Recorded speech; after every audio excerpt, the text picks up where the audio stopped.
تو چہرے پر پریشانی سوچ سے آزاد تھا، لیکن اب اس کے چہرے سے پریشانی صاف آیا تھی۔ ماما، ہم نیکسٹ ویک لاہور جا رہے ہیں۔ امی کو کچھ دیر پہلے اذلان کی کئی باتیں یاد آ گئی۔ اب بڑے ہو چکے ہو، میرا سہارا ہو تم، میرے ہر دکھ ہر غم میں میرا ساتھ شریک رہے ہو۔ تمہیں ہی اپنے بھائیوں کا اور حیا کا خیال رکھنا ہے۔ ہنی، حیا میرے دل کا ٹکڑا ہے، میری سانسوں سے دیکھ کے چلتی ہے، اسے کبھی رونے مت دینا، اس کے لبوں سے ادا ہونے سے پہلے اس کی ہر خواہش پوری کرنا۔ وہ بیک گراؤنڈ سے ٹیک لگے بیٹھا تھا، ہنی غور سے اسے سن رہا تھا۔ ہنی، ابو نے تمہارے ڈاکیومنٹس بنوائے ہیں، وہ چاہتے میں تمہیں ابروڈ بھیج دوں ہائر اسٹڈیز کے لیے، لیکن میں ایسا نہیں کروں گا۔ پہلی دفعہ میں نے ان کی کسی بات سے اختلاف کیا ہے، باہر کچھ بھی نہیں، جو مزہ اپنے وطن میں ہے دنیا کے کسی کون ملک میں نہیں۔ ابو نے پھر تمہارے سیفٹی کے لیے تمہارا نام چینج کروا دیا، تمہارا ایڈمیشن ایک بہترین اسکول میں کروا دیا۔ اب دھیان آگے تمہیں رکھنا ہے، اپنے بھائی اور بہن کا۔ کسی انجان آدمی سے بات نہیں کرو گے، اسکول سے ڈائریکٹ گھر کی کسی دوست کے گھر نہیں جاؤ گے، دوست کو بلانا چاہو تو تمہاری مرضی، لیکن تم یہ کہیں نہیں جاؤ گے اور نہ ہی بغیر گارڈز کے گھر سے نکلو گے، انڈرسٹینڈ؟ ہنی نے سر اسبات میں ہلایا۔ بابا، وہ سب صحیح ہے، لیکن ماما کا خیال کون رکھے گا؟ ہنی نے مسکراہٹ دباتے ہوئے کہا، اس کے لیے میں ہوں نا، ویسے بھی میرے علاوہ وہ کسی کی بات مانتی کہاں ہے؟ اذلان اس کے تصور سے مسکرا اٹھا۔ آج کل اس کا روٹھا روٹھا سراپا اسے اور حسین اور دلکش بناتا۔ آپ کی بھی نہیں مانتی، آپ ڈراتے ہیں بس اس لیے۔ ہنی نے اذلان کا مذاق اڑاتے ہوئے کہا، بہت بولنے لگے ہو یہاں آ کر۔ اذلان نے اس کے گال کھینچتے ہوئے کہا، تبھی ڈاکٹر روٹین چیک اپ کے لیے وہاں آ گیا۔ ڈاکٹر کے آنے کے بعد ہنی نور کے پاس چلا آیا۔ جانے کا بتاتے ہوئے ہنی اداس تھا، نور کو احساس تھا یہاں آ کر وہ کافی بہل چکا تھا۔ وہ ابھی نہا کے نکلی تھی کہ بیل بج اٹھی۔ شاہزر کا نام اسکرین پر دیکھتے ہی اس کے ہاتھ میں لرزش طاری ہو گئی۔ ہیلو، شاہزر کی چہکتی آواز اس کے سماعتوں میں گونجی۔ کیسی ہو؟ وہ جواب نہ پا کر خود ہی بولا، جی میں ٹھیک۔ اس کے لڑکھڑاتی آواز پر دوسری طرف شاہزر کے لبوں کو مسکراہٹ چھو گئی۔ میرا حال نہیں پوچھو گی؟ شاہزر نے اس کی مسلسل چپی پر کہا، جی آپ کیسے ہیں؟ بمشکل حلق سے جملہ ادا ہوا۔ شاہزر جب اسے شاپنگ کرانے لایا تھا تو وہ ہر ممکن کوشش کرتا رہا کہ حیا خود اسے مخاطب کرے، وہ اس کے ڈر کو ختم کر دے، لیکن باوجود کوشش کے حیا اسے سہمی جھجکتی رہی۔ یہ اس کے کیے کا ہی نتیجہ تھا جو وہ بھگت رہا تھا۔ تم بن ادھورا ہوں۔ وہ مسلسل مسکرا رہا تھا، حیا کا سرخ پڑتا چہرہ اس کی آنکھوں کے سامنے گھوم رہا تھا، جبکہ دوسری طرف حیا سرخ پڑتے چہرے کے ساتھ ہونٹ کاٹنے لگی۔ کچھ بولو بھی، اچھا یہ بتاؤ مجھے مس کرتی ہو؟ شاہزر کو اب اس کی چھپی پر غصہ آ رہا تھا۔ اب اس کا سنجیدہ لہجے سے حیا مزید بوکھلا گئی۔ ہاں یا نہ میں جواب دو، 15 منٹ کا بریک تمہارے حقلاتے لفظوں کو سمجھنے میں گزر جائے گا۔ وہ کوفت زدہ سا بولا۔ جی شاہزر کی جھنجھلائی آواز نے فون اس کے ہاتھ سے گرتے گرتے بچا۔ کتنی مرتبہ کہا ہے، سخت بری لگتی ہے مجھے جی کہنے والی لڑکیاں، لگتا ہے تمہاری خبر لینی پڑے گی۔ اب دیکھنا، دن کے 8 گھنٹے تمہیں اپنے سامنے بٹھائے رکھوں گا، پھر دیکھتا ہوں آواز کیسے نہیں نکلتی۔ جی حیا کی آنکھیں خوف سے پھیل گئی۔ جانا، میری میٹنگ ہے، شام میں کال کروں گا، پھر ڈیٹیل میں سب سمجھاؤں گا، کہتے ہی دوسری طرف سے فون رکھ دیا، جبکہ حیا کو اب اپنی بیوقوفی پر غصہ آ رہا تھا۔ جب وہ بدل چکا تھا پھر کیوں وہ اس سے ڈر رہی تھی؟ حالت دن بدن بہتر ہوتی جا رہی تھی۔ اس کے ٹھیک ہوتے ہی امان اور ہبا کے شاندار ولیمہ ہوا۔ خاندان کے تقریباً سبھی لوگ اس تقریب میں مدعو تھے۔ ولیمہ کینسل ہوتے ہی سب مہمان گھروں کو روانہ ہو گئے۔ خاندان سے باہر کے کچھ لوگ تھے جو کم عرصے میں پہنچ سکتے تھے۔ ولیمہ ہوتے ہی اگلے دن فیضان اور اذلان ساتھ لاہور کے لیے نکلے۔ دونوں نے بائی روڈ جانے پر ترجیح دی۔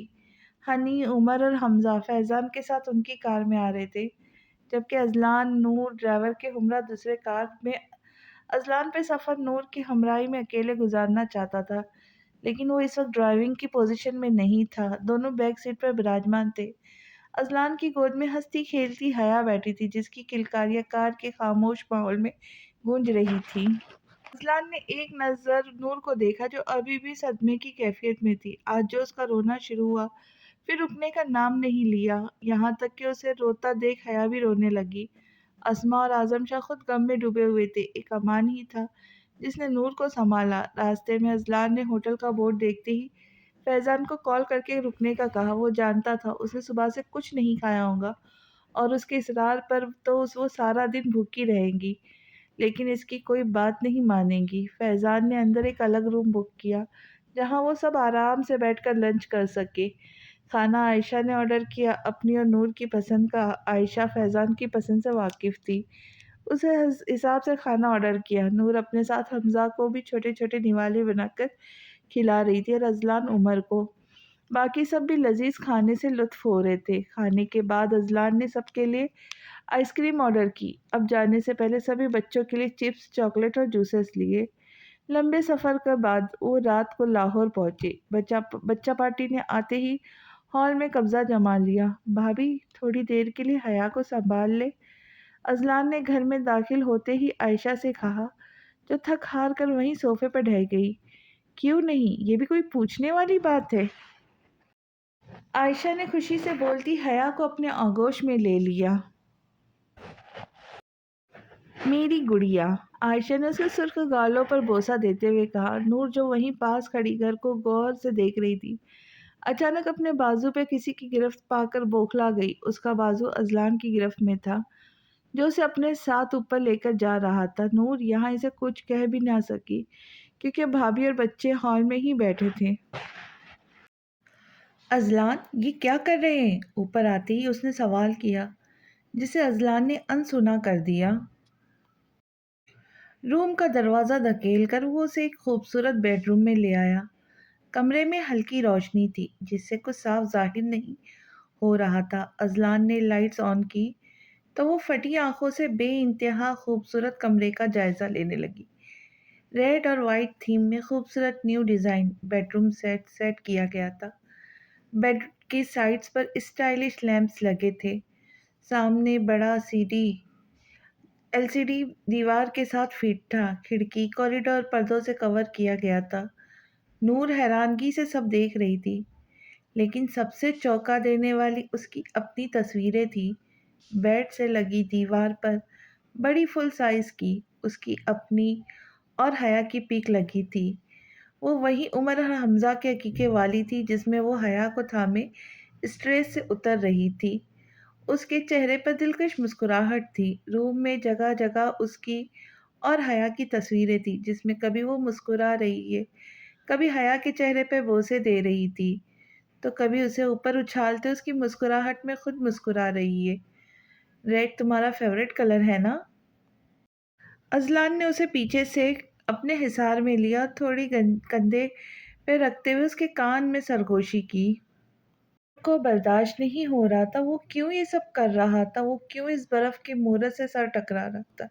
اب کیا فائدہ جب وہ خود اسے پتھر بنا چکا ہے؟ اب کیوں وہ اس کے دل کو نرم کر رہا ہے؟ آخر کیوں؟ بولو نا۔ ازلان کے لب اس کے کان کی لو کو چھو رہے تھے۔ ازلان کے لمس سے اس کے اوزان خطا ہو گئے۔ وہ خود میں سمٹ کر تھوڑا آگے ہوئی۔ ازلان اس کی جھجک سے محفوظ ہوتا خود اس کا ہاتھ نرمی سے تھامے اسے وارڈروب کے سامنے کھڑا کیا۔ وارڈروب کھلتے ہی نور کی نظر مختلف ڈریسز پہ پڑی۔ کچھ لان کے نیو سوٹس تھے تو کچھ بھرے کامدار کپڑے، ساتھ ہی جویلری۔ نیچے سائڈ پر مختلف کلر کی سینڈلز رکھے تھے۔ میں نہیں چاہتا کوئی بھی چیز تمہیں گزرے وقت کی یاد دلائے۔ اب میں تمہیں صرف ہنستا مسکراتا دیکھنا چاہتا ہوں۔ زخم دینے والا میں ہوں تو مرہم بھی میں ہی لگاؤں گا۔ تمہاری ہر بات مانوں گا، غصہ کنٹرول کرنے کی کوشش کروں گا، اس وقت تک معافی مانگوں گا کہ ازالہ کروں گا جب تک دل سے معاف نہیں کر دیتی۔ تم نہیں جانتی میری زندگی کس قدر پاگل ہوں تمہارے لیے، ہوا بھی تمہیں چھو کر گزرے تو برداشت نہیں ہوتا، کہتے ہی اذلان نے نرمی سے اس کے پیشانی پر اور پیشانی چومی اور اسے دوسرے کمرے میں لے آیا۔ یہ میری پرنسس کا روم۔ پنک کلر میں بیڈ روم سیٹ سلیقے سے سجایا گیا تھا۔ جہازی سائڈ گول شیپ میں تھا جس کے گرد پنک جھالی کے پردے لٹک رہے تھے جو پورے بیڈ کو کور کر رہے تھے۔ وہ کسی ریاست کی شہزادی کا کمرہ معلوم ہوتا۔ وہاں وال سے لگے بیڈ کے اوپر حیا کی ایک بڑی سی تصویر لگی تھی جس میں ہنستے ہوئے اس کے آگے کے 2 دانت نظر آ رہے تھے۔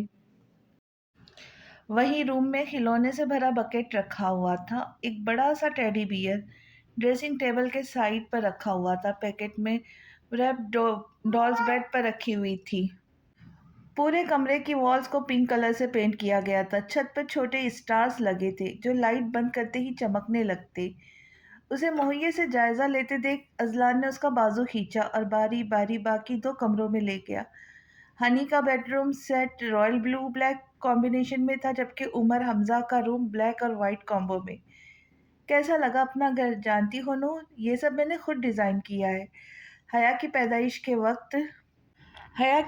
کے وقت ہی میں نے یہاں آنے کا سوچ لیا تھا اور کام بھی اسی وقت سے اسٹارٹ کروا دیا تھا۔ تم بہت خوبصورت تھے، وہ کہے بنا نہ رہ سکی۔ اذلان کو اور کیا چاہیے تھا، وہ اسی پر خوش تھا۔ ابھی وہ کچھ اور کہتا اس سے پہلے ہی نور کمرے میں چلی گئی۔ سامنے کھڑے شخص کے الفاظ اس کے کان میں پگھلا ہوا سیاہ اڈیل رہے تھے۔ اگر موت آ جاتی، زمین پھٹتی، آسمان اس کے سر پہ گرتا تب بھی اسے منظور تھا۔ کم سے کم وہ عزت کی موت تو مرتی، لیکن اسے سزا ملی تھی۔ اس نے اپنے ماں باپ کو دکھ پہنچایا تھا، اس شخص کی محبت کو ٹھکرایا تھا جو اسے محبت کی بھیک مانگ رہا تھا، جو اسے اپنی زندگی مان چکا تھا، اور وہ زمین پر گرنے کے انداز میں بیٹھ گئی، اپنی زندگی اجڑنے پہ پاگلوں کی طرح رو دی۔ اس کا بیٹا اسے اس حالت میں دیکھ کے رونے لگا، لیکن اسے ہوش ہی کہاں تھا۔ وہ تو اجڑی زندگی کا ماتم کر رہی تھی۔ آج سب ختم ہو گیا، سب۔ اس کے پاس کوئی ٹھکانہ نہ تھا۔ باپ تو پہلے ہی اس کی شکل دیکھنے کا روا دوا نہیں تھا، اب تو وہ اسے زندہ دفن کر دیتے۔ اب یہاں بیٹھی کیوں ہو؟ نکلو میرے گھر سے، سارا سکون غارت کر دیا ہے۔ اس کی ساس زبردستی اسے اٹھانے لگی، لیکن عنایا اپنے ہوش میں ہی کہاں تھی۔ ان کا ہاتھ ایک دم جھٹک کے چیخ اٹھی۔ جو آج میرے ساتھ ہوا ہے نا، ایک دن آپ کی بھی اپنی بیٹی کے ساتھ ہوگا۔ آج میں یہاں کھڑی اپنی ویران زندگی کا ماتم کر رہی ہوں، کل آپ کی بیٹی ہوگی۔ میرے الفاظ یاد رکھیے گا، انسان کو اپنے اعمال کی سزا اسی دنیا میں کاٹنی ہے۔ مجھے انتظار رہے گا اپنے رب کے انصاف کا۔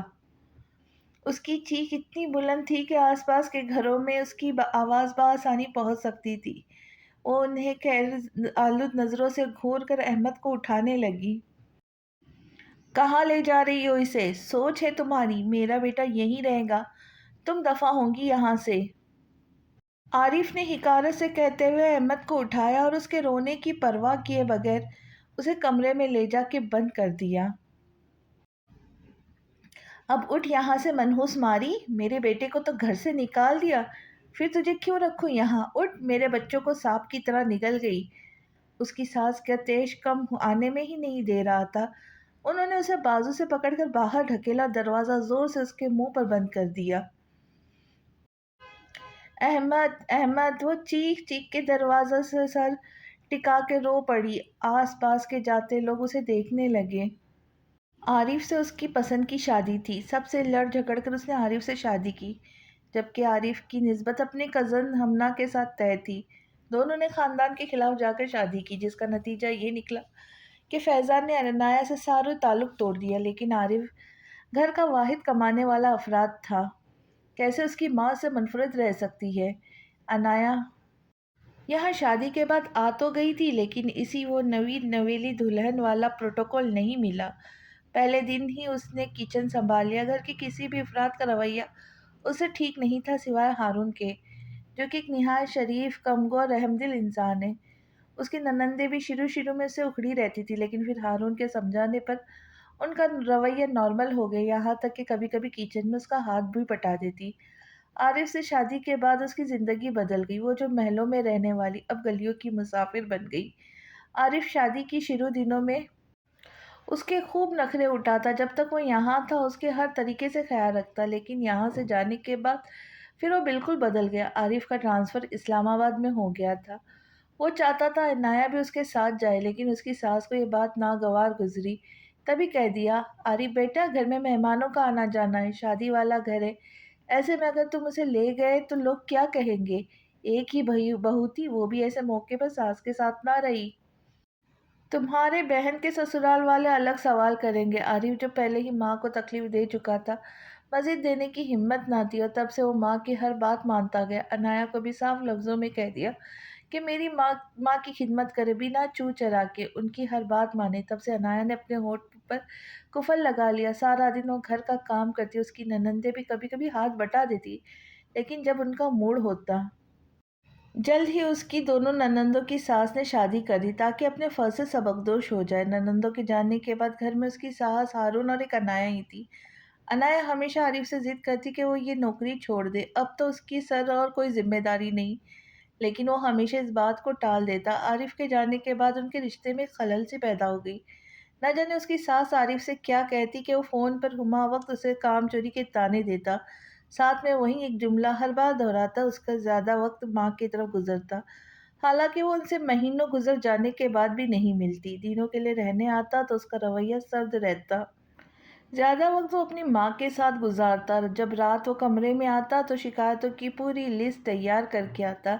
ماں کا خیال نہیں رکھتی، بہنیں آتی تو تم کمرے میں بند رہتی ہو، بہن کے سسرال والوں کا لحاظ تک نہیں کرتی، آدھی تنخواہ اپنی فضول چیزوں کو خریدنے میں لگاتی ہو۔ یہ سارے الزام سن کر وہ تڑپ جاتی اور اس ظالم انسان کو دیکھتی رہتی جو کروٹ بدل کر محو خواب ہو جاتا۔ اس کے سونے کے بعد عنایہ بے آواز روتی رہتی، کتنے غلط الزام لگائے گئے تھے اس پر۔ وہ دن رات گھر کے کاموں میں گزار دیتی، اپنے گھر جانے کا ٹائم کہاں ملتا، اور خرچ ایک دفعہ اس نے اپنی ساس سے پیسے مانگے تھے عارف کے کہنے پر، کیونکہ عارف کی تنخواہ انہی کے پاس آتی۔ آگے سے انہوں نے اپنا رونا رو دیا کہ پہلے ہی گھر کا خرچہ پورا نہیں ہوتا اور ایسے میں اپنی عیاشیوں کے لیے پیسے مانگ رہی ہو۔ ان کا یہی خیال ہوتا کیونکہ میں امیر گھر کی لڑکی ہوں جو یقیناً بگڑی ہوئی ہوں گی۔ عارف کی تلخ باتوں سے وہ اپنا رہا سہا اعتماد بھی کھو دیتی۔ اسے یہ بعد میں ادراک ہوا کہ اب عارف اسے مکمل طور پہ بدظن ہو چکا ہے۔ ہارون نے اسے کافی دفعہ سمجھایا تھا وہ اپنے رشتے پر دھیان دے، جو بھی بات ہے عارف سے سامنے رہ کر کلیئر کرے، لیکن وہ اسے کیسے بتاتی؟ عارف اس کی کسی بات پر کا اعتبار نہیں کرتا، نہ اسے سنا گوارا کرتا ہے۔ وہ اس کی بہنوں کے ساتھ صحیح نہیں، نہ ماں کے ساتھ۔ اسے یہی سب سوچے پریشان کرتی کہ وہ غلطی کر بیٹھا ہے، یہاں تک کہ احمد کے آنے سے بھی اسے کوئی خاص خوشی نہیں ہوئی تھی۔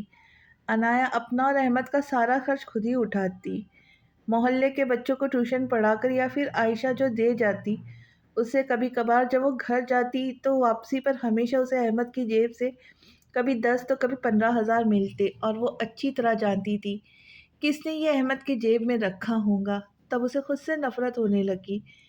جس انسان کا اس نے دل دکھایا تھا وہ بن کہے اس کی ہر ضرورت سمجھ جاتا، اور محبت کا دعوے دار اسے تنہا کر کے چلا گیا۔ شادی کے بعد پل پل اس نے سزا پائی، اور آج ہمیشہ کے لیے اس کی غلطی کی سزا اس کے مقدر میں لکھ دی گئی، طلاق کی صورت میں۔ آج عارف نے اسے اپنی زندگی سے بے دخل کر دیا، ہمیشہ ہمیشہ کے لیے۔ اتنے لمبے سفر کے بعد اسے شدید گرمی کا احساس ہو رہا تھا، اس لیے وہ وارڈروب سے اذلان کے خریدے سوٹ میں سے ایک ڈریس لے کے نہانے چلی گئی۔ نہا کر وہ کچھ بنانے کا سوچ رہی تھی، لیکن کچن میں کچھ تھا نہیں، نہ مسالے برتن وغیرہ رکھے تھے، نہ پکانے کے لیے کچھ سامان تھا۔ وہ بھابھی سے مانگنے کا سوچ کر نیچے چلی آئی۔ نور، آج یہی ڈنر کر لو، اب کیا الگ سے کھانا بناؤں گی، اتنی تھکی ہوئی سفر سے آ رہی ہو۔ بھابھی آپ بھی تو تھک گئی ہے۔ ارے نہیں، مجھے تو عادت ہے، یہ فیضان کا روز کا کام ہے، مجھے ہر کہیں ساتھ لے کر جاتے۔ پہلے مما تھی، وہ بچوں کا خیال رکھتی تھی، پھر ان کے جانے کے بعد یہ سفر کا سلسلہ ختم ہوا، ورنہ مجھے عادت ہے۔ بیٹھو تم۔ عائشہ پھپھو عائشہ کی ساس کو یاد کرتے افسردہ ہو گئی۔ کچھ دیر دونوں میں خاموشی حائل رہی، پھر نور بھی اٹھ کر عائشہ کی مدد کرنے لگی۔ ڈنر کے بعد ازلان فیضان واک کرنے چلے گئے، وہ بھی عمر، حمزہ اور حیا کو سلا کر بھابھی کے ساتھ چھت پر آ گئی۔ انایا نے آج عارف کے آنے کی خوشی میں اس کی من پسند ڈشز بنائی تھی۔ آج اس نے سوچ لیا تھا عارف سے اپنے تعلقات بہتر کر لیں گی، ایک ایک بات اسے بتا دیں گی، اس لیے آج اس نے عارف کا لایا ہوا ڈریس پہنا تھا اور تیار ہو کر آخری دفعہ کھانے کا جائزہ لینے گئی تھی۔ تبھی ہارون کچن میں داخل ہوا۔ بھابھی بھائی آ گئے، ان سے جا کر مل لے، یہ کام بعد میں ہوتے رہیں گے، ہارون نے اپنی اصلی سنجیدہ لہجے میں کہا اور سالن کا ڈھکن ہٹا کر جائزہ لینے لگا۔ ہاں بس جا رہی ہوں، یہ فش فرائی ہو جائے۔ انایا نے فرائنگ پین سے ڈھکن ہٹا کر فش کا جائزہ لیا جو مکمل طور پر تیار تھی۔ وہ کبرڈ سے پلیٹ نکالنے لگی، اس کا ریشمی دوپٹہ سر سے ڈھلک کر پیر میں آ ٹکا۔ اگر بروقت ہارون نہ سنبھالتا تو وہ ضرور زمین بوس ہو جاتی۔ ہارون نے اسے دونوں کندھوں سے تھام رکھا تھا، دوپٹہ اس کے زمین بوس ہو چکا تھا۔ نظارہ ایسا تھا کہ کوئی بھی شخص غلط فہمی کا شکار ہو سکتا تھا، اور ہوا بھی ایسا ہی تھا۔ اس کی ساس نے کچن میں آتے ہی نظارہ دیکھا، چیخ چیخ کے اپنے بیٹے کو بلا کر اس کی کردار کشی کی، اس کے کردار پر حملہ کیا۔ وہ اپنے بیٹے کے کردار سے اچھی طرح واقف تھی، ان کا بیٹا ایسا نہیں، چاہے کچھ بھی ہو جائے ان کا بیٹا اتنا گرا ہوا نہیں۔ وہ اپنے بہو کے کردار سے بھی واقف تھی، جسے انہوں نے ان 5 سالوں میں ایک دفعہ بھی ننگے سر نہیں دیکھا، لیکن اس وقت وہ صرف ایک ظالم ساس بنی ہوئی تھی جو اپنے بیٹے کو کسی بھی اس رشتے سے آزادی دلوانا چاہتی تھی۔ آخر اس لڑکی کی وجہ سے ان کے اکلوتے بھائی نے ان سے منہ موڑ لیا۔ ہمنا ان کے بھائی کی بیٹی تھی جس کی نسبت عارف کے ساتھ طے تھی۔ عارف نے کچن میں اپنی بیوی کو جس حالت میں دیکھا وہ ناقابل یقین تھا، وہیں اس نے 3 حروف سنا کر ہمیشہ کے لیے اس رشتے سے آزادی پا لی۔ ہارون جو بے یقینی سے ماں کو دیکھ رہا تھا اور اپنے بھائی کی زبان سے ادا ہوتے لفظوں کو سن کر ہمیشہ کے لیے اس گھر کو الوداع کہہ کر چلا گیا۔ اذلان صبح اٹھتے ہی ہنی کو لے کر اسکول چلا گیا جہاں ہنی کا ایڈمیشن ٹیسٹ تھا۔ پھر دوسرے دن رزلٹ کے بعد ہنی کا ایڈمیشن وہاں ہو گیا۔ وہ لاہور کا ایک مشہور اور بہترین اسکول تھا۔ یہاں کر نور نے حمزہ اور عمر کا روم الگ کر دیا، وہ دونوں کو ہنی کے کمرے میں سلاتی۔ گاؤں جانے کا ایک فائدہ یہ ہوا تھا بچے اب اکیلے سونے لگے تھے۔ نور کا رویہ اذلان کے ساتھ ویسا ہی سرد تھا، وہ جتنا اس سے غافل رہتی اذلان اتنا ہی اسے اپنی موجودگی کا احساس دلاتا۔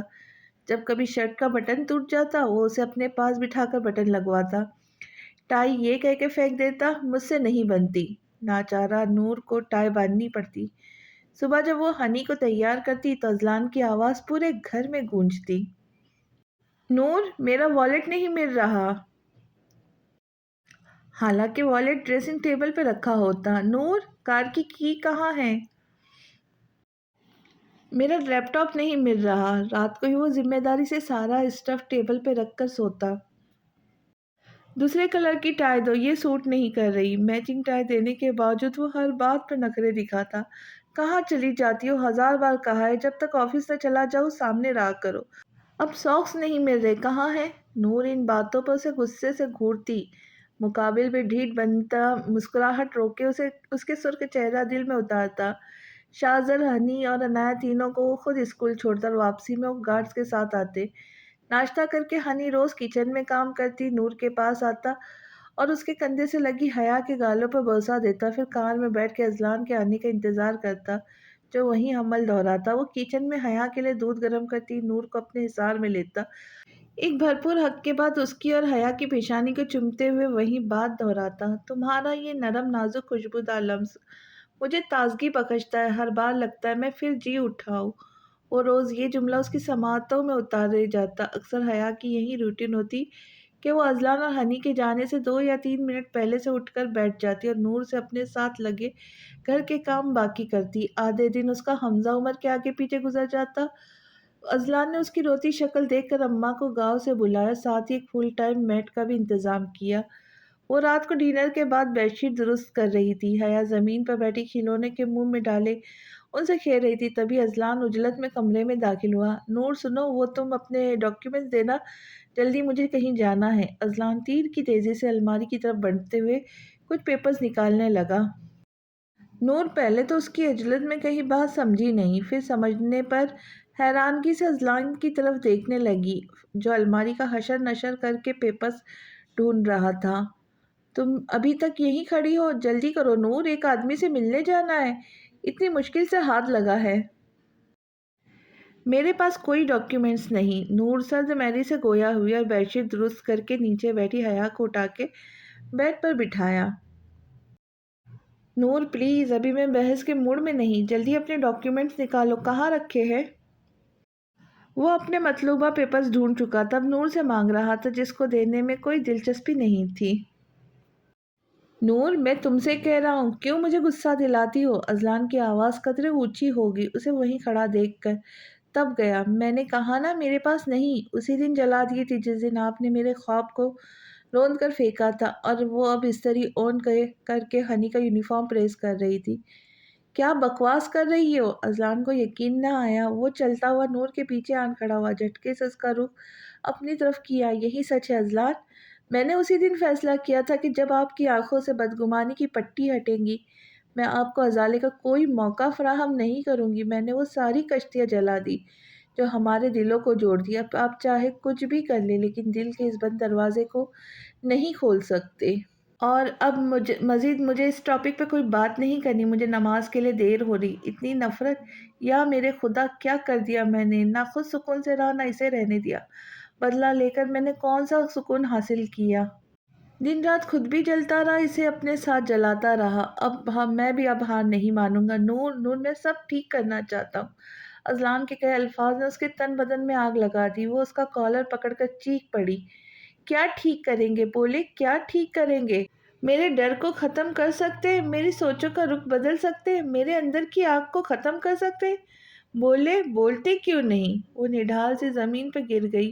وہ خود سے حق کلام تھی۔ میں بہت بری ماں ہوں، بہت بری۔ میں نے اپنی بیٹی کو بد دعا دی، دن رات خدا سے اس کے مرنے کی دعائیں کی، بی بی جان سے کہا کہ دعا کرے وہ میرے پیٹ میں ہی دم توڑ دے۔ میرے الفاظ مجھے سونے نہیں دیتے۔ میں اس پل کا سوچ کر کانپ اٹھتی ہوں جب اسے کے جملے حقوق کسی اور کے نام ہو جائیں گے۔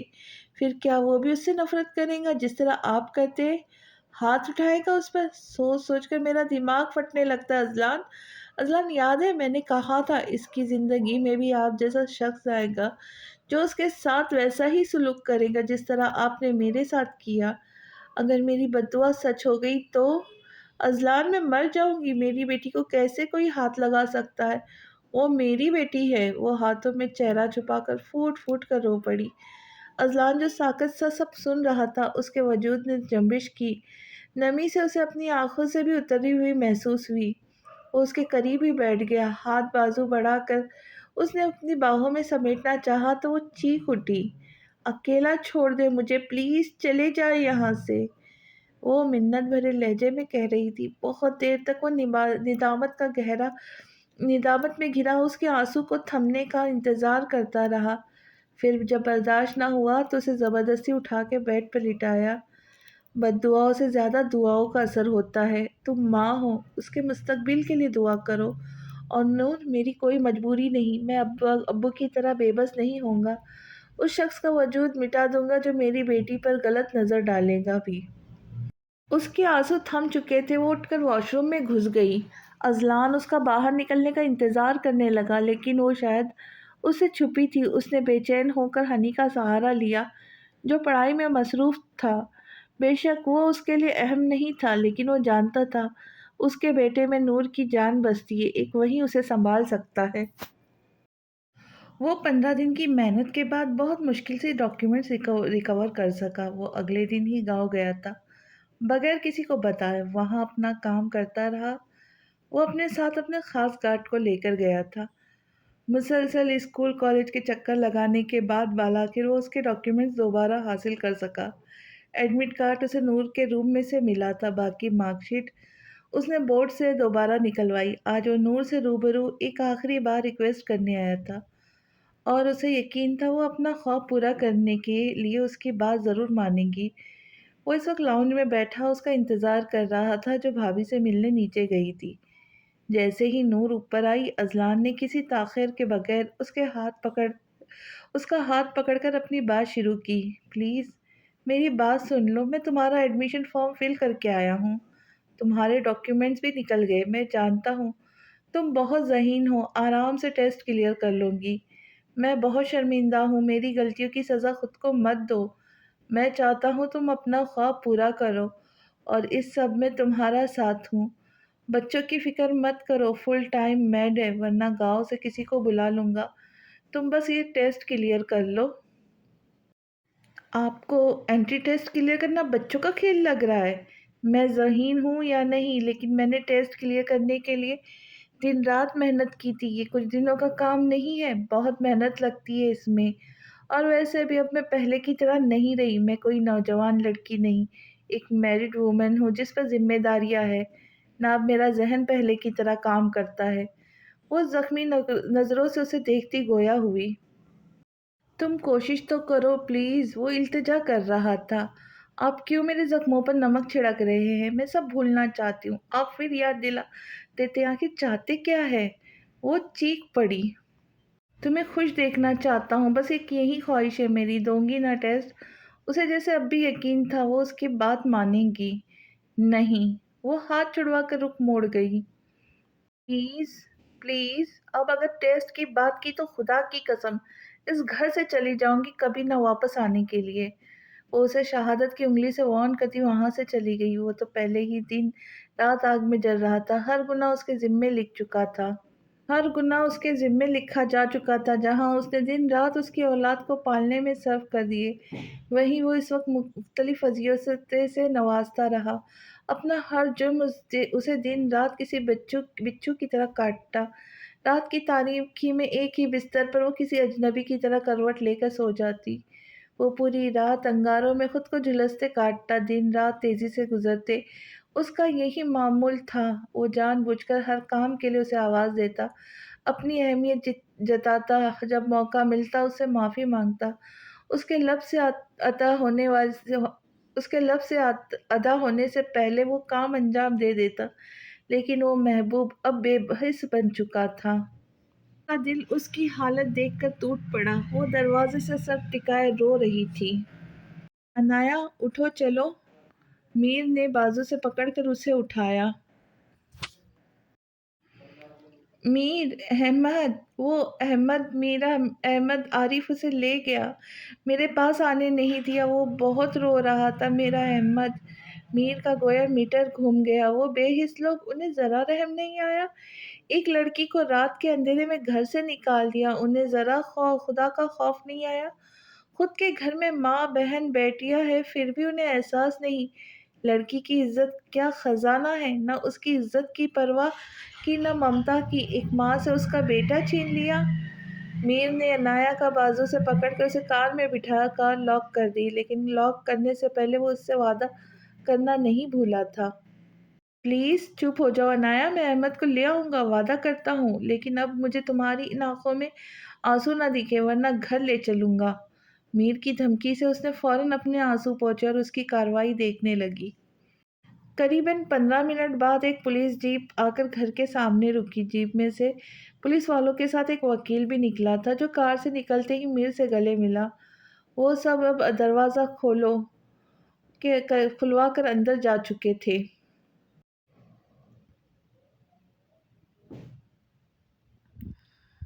کون ہو تم لوگ؟ کیوں گھسے آ رہے ہو ہمارے گھر؟ میر عارف کی ماں کوئی بات نظر انداز کرتے وہ کمرہ دیکھنے لگا جہاں احمد ہو سکتا ہے۔ باقی پولیس والے بھی اوپر نیچے چھان بین کرنے لگی۔ تبھی دھڑام سے عارف روتے احمد کو اپنے ساتھ لگائے باہر آیا۔ میر کے سامنے وہ شخص کھڑا تھا جس نے اس کی زندگی چھینی تھی۔